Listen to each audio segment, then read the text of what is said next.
भक्तों एक बार प्रेम से बोलिए शेरावाली माता की जय। भक्तों शारदीय नवरात्रि में अगर आपको ये संकेत तभी मिलते हैं जब माता रानी आपके घर में खुशी से निवास करती है, आप पर अपनी कृपा बरसाने वाली होती है, आपका हर दर्द परेशानी मिटाने वाली आए हो और आपको सारे कष्टों से मुक्ति देने आए हो, तभी आपको ऐसे संकेत मिलते हैं। भक्तों जब आपके ऊपर अष्टभुजा वाली माता की कृपा होती है तो तभी यह संकेत मिलने शुरू हो जाते हैं। भक्तों इस संकेत से आप पता कर सकते हैं कि माँ दुर्गा आपके साथ आपके घर में है या फिर नहीं है। तो भक्तों माता रानी अपने होने का एहसास अपने सभी भक्तों को कराती है, चाहे उनके छोटे भक्त हो या फिर चाहे बड़े भक्त हो, अपने सभी भक्तों को माता रानी अपने होने का एहसास सभी को कराती है। तो भक्तों इस 10 संकेत से आप पता लगा सकते हैं कि माँ दुर्गा आपके साथ में है और यह संकेत आपको साफ साफ बताते हैं कि माता रानी आपके घर में आ चुकी है। भक्तों ऐसा माना जाता है कि 9 दिनों तक चलने वाले शारदीय नवरात्रि के दौरान व्यक्ति मानसिक और शारीरिक रूप से मजबूत होता है, मनुष्य की आध्यात्मिक शक्ति बढ़ती जाती है। इस प्रकार लोग इच्छा, क्रोध, अहंकार, ईर्ष्या, लोभ आदि से मुक्त हो जाते हैं और उनका मन और शरीर शुद्ध हो जाता है और उनकी बुद्धि स्वाभाविक रूप से काम करने लगती है। तो भक्तों आइए जानते हैं माता रानी साथ में अगर हमारे होते हैं तो इस प्रकार के 10 संकेत मिलते हैं। वो कौन कौन से संकेत हैं, आइए जानते हैं।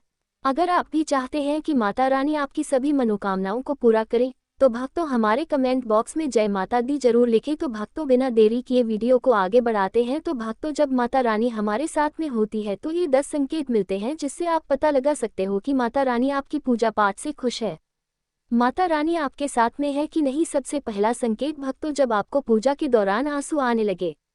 वैसे हम रोज की पूजा करते हैं लेकिन आंसू नहीं निकलते, लेकिन नवरात्रि के समय जब आप पूजा करें और आंसू आने लगे तो समझ जाना माता रानी आपके साथ में है। या फिर अगर आपको पूजा के दौरान ऐसा लगने लगे कि कोई आपके पीछे में खड़े हैं तो समझ जाना माता रानी आपके साथ में हमेशा आपके साथ में है, वह ऊर्जा स्वरूप बनकर आपके साथ में खड़े रहते हैं। भक्तों दूसरा संकेत है कि अगर जुगनू टिमटिमाते हुए आपके कपड़े या फिर शरीर में चिपक जाए तो समझ जाना माता रानी आपके साथ में है, क्योंकि दोस्तों जुगनू को जोगिन कहा जाता है और यह माता रानी की परम सेविका है। जहां पर माता रानी की शक्तियां होती है वहां पर जाकर के स्वतः ही चिपक जाते हैं। तो आपके साथ में माता रानी रहेंगे तो आपके शरीर में स्वतः ऊर्जा शक्ति जागृत हो जाएंगे, तो यह आकर के जबरदस्ती चिपकने लगते हैं।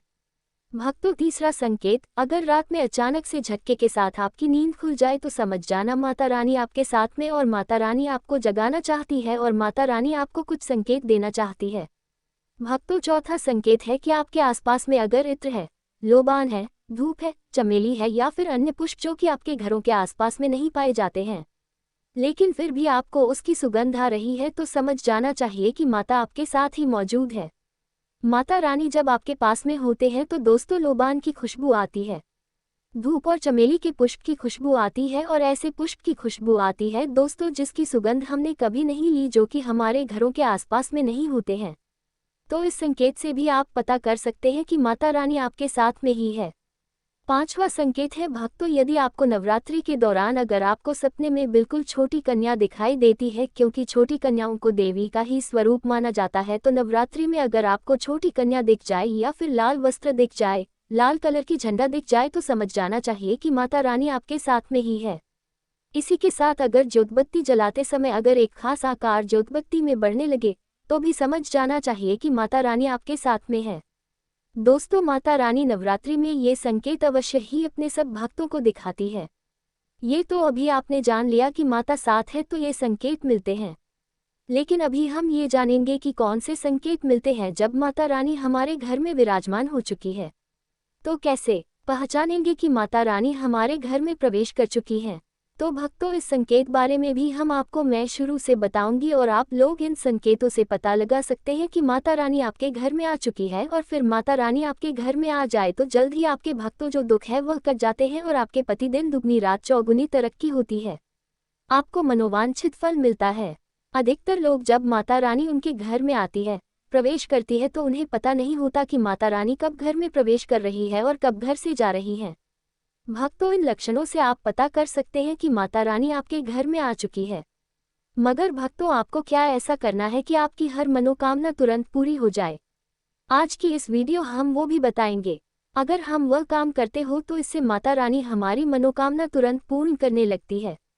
माँ दुर्गा चैतन्य होती, इसलिए इन दिनों में की गई सच्ची भक्ति का परिणाम माता दुर्गा हमें तुरंत दिखा देती है। और इस समय गलत कर्म करने से चैतन्य होने के कारण माता रानी अगर हम बुरा काम करें तो बुरा परिणाम भी तत्काल दिखाती और दंडित भी करती है। भक्तों, नवरात्रि के पूरे 9 दिन हमें पूर्ण रूप मन की वह स्थिति बनाकर रखना है जो शुद्धता, शांति, सद्भाव, करुणा और सकारात्मकता से भरी होती है। हमें 9 दिनों तक कपट, छल और द्वेष आदि का परित्याग कर देना चाहिए। माँ दुर्गा जिस घर में आती है उस घर को तीर्थों से भी ज्यादा पवित्र एवं शुद्ध कर देती है। वहां रहने वाले सभी लोग की बुद्धि भक्तिमय हो जाता है और घर एकदम शांत रहता है। आप भी अपने घर में चेक करना। यह अगर 10 में से कोई भी एक संकेत आपको मिलने लगे तो समझ जाना माता रानी आपके घर में आ चुकी है। तो आइए जानते हैं कुछ संकेतों के बारे में। वीडियो को शुरू करने से पहले हमारे वीडियो को लाइक नहीं की तो वीडियो को लाइक कर चैनल को सब्सक्राइब जरूर कर लेना। दोस्तों, कई बार माता रानी हमारे घर में ही प्रवेश करती हैं, विराजमान हो जाती है, लेकिन हम अपनी ही मूर्खता के कारण इसे पहचान नहीं पाते और माता रानी के लिए कुछ नहीं कर पाते। जबकि जब भी माता रानी प्रवेश करे तो आप अपनी मनोकामना शीघ्र पूरी करवा सकते हैं। तो भक्तों, आज आप भी इन संकेतों को जान ले कि माता रानी हमारे घर में प्रवेश कर चुकी है कि नहीं। तो मेरे प्यारे भक्तों, वीडियो को ध्यान से समझे। अगर आपके दरवाजे गौ माता का बार बार आना, जिस घर में माँ दुर्गा रहती है उस घर में उनकी बहन कामधेनु उनकी सेवा के लिए, उनकी दर्शन के लिए बार बार घर के दरवाजे पर आती है और यह घर के बाहर इधर उधर घूमती रहती है, वहां से 9 दिनों तक नहीं भागती, तो समझ जाना कि माता रानी आपके घर में आ चुकी है। भक्तों, दूसरा संकेत मधुमक्खी का घर में आना देखिए। मधुमक्खी को माँ दुर्गा की ब्राह्मणी स्वरूप कहे गए हैं।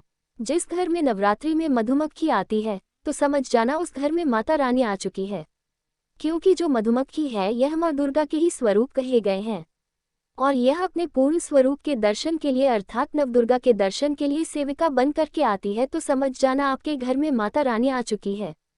तीसरा संकेत है कि ज्योति का तीव्र गति में जलना। तो भक्तों, अगर आपने अपने घर में माता रानी की प्रसन्नता के लिए भक्ति प्राप्त करने के लिए ज्योति स्थापित करके रखे हैं और अगर ज्योति की लौ तीव्र गति से जल रही है तो समझ जाना ज्योति के समक्ष स्वयं माता रानी खड़ी है और आपको भी अंतरात्मा से माता रानी के होने का एहसास होगा। तो इस संकेत से भी पता कर सकते हैं कि माता रानी आपके घर में आ चुकी है, क्योंकि दोस्तों जब भी ज्योति की लौ प्रचंड रूप से जलने लगे तो वह इसीलिए जलती है क्योंकि दोस्तों माता रानी और उनकी ऊर्जा से ज्योति लो बढ़ जाती है। और भक्तों, अगर नवरात्रि में दीपक की बत्ती में फूल का बनना, अगर आपकी दीपक की बत्ती में अचानक से फूल बनने लगे तो समझ जाना नवदुर्गा माता आपके ऊपर बहुत प्रसन्न है, आपके ऊपर महत्वपूर्ण रूप से कृपा बरसा रही है और माता रानी आपके घर में आ चुकी है। अब आपके सभी दुख कष्टों को दूर करके माता आपके घर से जाएगी। पांचवा संकेत बताते हैं कि बार बार घर में अगर काली चींटियां निकलने लगे, अगर काली चींटियां समूहबद्ध निकल रहे हैं और रास्ता काट रहे हैं तो समझ जाना माता रानी आ चुकी है, आपके घर में प्रवेश कर चुकी हैं। भक्तों, छठा संकेत, यदि नवरात्रि में किसी भी दिन फटे कपड़े पहने अगर कोई याचक आ जाए तो समझ जाना माता रानी आपके द्वार पर याचक बन करके आ चुकी है। नवरात्रि में कोई भी याचक आए तो खाली हाथ मत जाने देना, क्योंकि स्वयं माता रानी परीक्षा लेने के लिए हमारे घर में याचक बनकर के आ जाती है। तो दोस्तों, नवरात्रि पर इस बात का विशेषकर आप ध्यान रखें कि अगर कोई भी याचक मांगने के लिए या कोई भी कन्या आपके घर पर मांगने के लिए आती है तो उसे खाली हाथ मत जाने देना। दोस्तों, अगर नवरात्रि में घर के मंदिर में छिपकली का दिखना माँ लक्ष्मी के आगमन का संकेत माना जाता है, माता रानी का प्रवेश माना गया है। मान्यता है कि इससे माँ लक्ष्मी की कृपा हो सकती है और धन लाभ होने के साथ कई शुभ समाचार भी मिल सकते हैं। लेकिन भक्तों, नवरात्रि के दौरान सबसे विशेष महत्व होता है कन्या पूजन का। दोस्तों, माना जाता है व्रत और उपासना से माता रानी इतना पसंद नहीं होती है जितना कि कन्या पूजन से होती है। नवरात्रि में छोटी छोटी कन्याओं को माता रानी का स्वरूप माना जाता है। कन्याओं को भोग लगाया जाता है, उन्हें खुश किया जाता है और बदले में आशीर्वाद मांगा जाता है। कन्याओं को खुश करने के लिए गिफ्ट आदि उपहार वगैरह दिए जाते हैं। माना जाता है अगर कन्याओं को कोई भेंट दी जाए और उसे खुशी खुशी स्वीकार कर लेती है तो इसका मतलब है माता रानी अर्थात माता वैष्णव ने भेंट स्वीकार कर ली। जिन पर कन्याएं प्रसन्न होती है तो समझो उन्हें माता रानी का आशीर्वाद मिल गया और माता रानी की कृपा से उन्हें मुंह मांगा वरदान प्राप्त होता है। नवरात्रि में 2 साल से लेकर 10 साल तक की कन्या का पूजन होना चाहिए। अष्टमी अथवा नवमी को कन्याओं के पैर धोकर भोजन कराना, उपहार आदि देना सबसे श्रेष्ठ माना जाता है। आपके घर में संपन्नता बनी रहे तथा धन की कोई भी कमी ना हो। कन्याओं को कोई सुंदर गिफ्ट दे सकते हैं। शास्त्रों में बताया जाता है कि कन्या जितना खुश होती है, माता रानी उतना ही जल्द फल की प्राप्ति प्रदान करती है। ऐसे में आप कन्याओं को चॉकलेट बॉक्स दे सकते हैं तथा खूबसूरत कपड़े दे सकते हैं। याद रहे, काले कपड़े ना दें और स्टील के बर्तन भी गिफ्ट के तौर पर दे सकते हैं। याद रहे कि कन्याओं को लोहे का कोई भी सामान नहीं देना चाहिए। भक्तों, जब कन्या अपने घर के लिए प्रस्थान करे तो उनके चरण जरूर छू ले और अपने मन में अपनी प्रार्थना को पूरा करें। भक्तों, सच्चे दिल से मांगी मुराद माता रानी अवश्य पूरी करती है। इसलिए सभी मतों से निवेदन है कि नवमी के दिन छुट्टी कन्याओं को भोजन अवश्य कारण जिससे आपकी हर मनोकामना पूरी हो सके तो वह तो। अगर हमारी वीडियो अच्छी लगी हो तो हमारे कथा वर्धन चैनल को सब्सक्राइब जरूर कर ले और हमारे कमेंट बॉक्स में जय माता दी जरूर लिखें।